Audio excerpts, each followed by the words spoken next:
Hello, this is Greg the Rural Economist, and this is Wild Edibles number 22. It's kind of windy today, so I hope the wind doesn't bother the audio too much, but I wanted to get this done. I'm trying to get one every single week, so trying to put something out for y'all all the time. That way you can continue learning. Today, we're going to talk about Dandelion, probably the superstar of the Wild Edibles. But before we do that, we got to get our disclaimer done. There's a lot of things out there that are good to eat, good for you. Some of them taste great, but there's a lot of others, however, that are not. If you're not completely certain what a plant is, don't eat it until after you've consulted with a local expert. Since we're briefly going to be talking about some medicinal benefits, I've also got to add this. I'm not a doctor. I'm not a master herbalist. We're just going to talk about some of the things that dandelion's traditionally been used for. So if you have any of the problems that we're going to talk about today, consult your local doctor or herbalist before you start any treatment. Okay? Now let me see, make sure. I think you're still recording. Alright. I can't tell. Today we're going to be talking about dandelion. Dandelion is, without any doubt, the bane of the lawn people. It's probably the most famous of the wild edibles and the most hated by the people who like that perfectly manicured lawn. Dominates the spring. You can actually have it year round. It's one of those plants that is every bit of it's useful and edible. The flowers, the leaves, the root, the whole thing. Has a heck of a lot of medical benefits too. It is a herbaceous annual, which means that, it's got to reseed itself every year. Now, it reseeds itself really well. Hang on. It's characterized by the white puffy flowers. A lot of people call it a blowflower. Now, you can eat the seeds, not the little white puffy part, but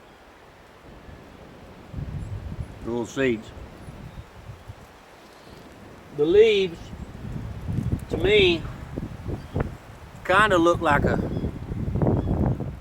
wicked spear point. It's fairly common in salads. As it gets hotter, it gets more bitter. That one's actually a little bitter itself. The flowers are edible.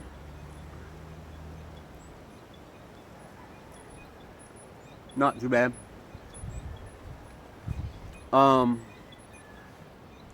There is a white, milky sap, which traditionally has been used as a wart remover. You can dry the leaves and the root. You can cook the leaves. You can eat the leaves raw. You can cook the blooms, or you can eat them raw. If you're going to eat the stems, you got to cook them. If you're going to eat the root, you need to cook it as well. The root can be dried and used as a coffee substitute. Now, it does not have caffeine, so if you're a caffeine addict, then it's not going to help you as far as that goes. But it does have a decent flavor. It's actually related to chicory. This whole plant has been used medicinally for loss of appetite, upset stomach, intestinal gas, gallstones, joint pain, muscle aches, eczema, bruises, increased urine production, laxative, skin toner, blood and digestive tonic, and to decrease inflammation, to treat viral infections, and has even been used to treat cancer. I'm not real sure about all of that. This is one of the plants that, regretfully, I did not know about as a young kid. I learned more and more and more about it as I became an adult. It's one that my grandfather did not tell me about. The leaves and the flowers can be used as a tea. Like I said, the roots is a coffee substitute or cooked. The first use that I actually ever saw of the dandelion flower was as a natural wool dye. Creates kind of a greeny yellow kind of wool dye. You can make dandelion jelly, you can make dandelion wine, all of that stuff. If you have a ragweed allergy, you might want to avoid this.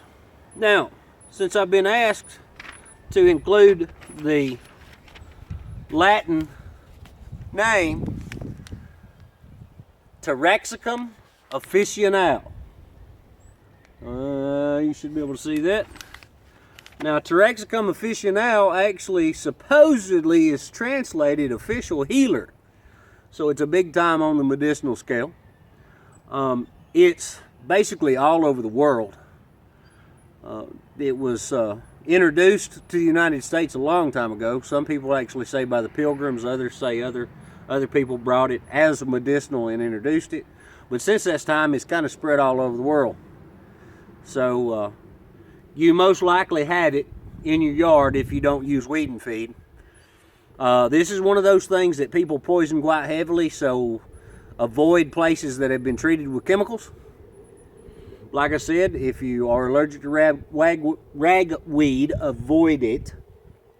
But this one's a good one to know. And, like I said, heck of a lot of uses. Heck of a lot. Okay? Hope you enjoyed it. Now, here's my thing for today. If you enjoyed it, give it a thumbs up, give me a comment, share it, what have you. That'll help more people find us. Step by step, we're bringing rural back. Bye-bye.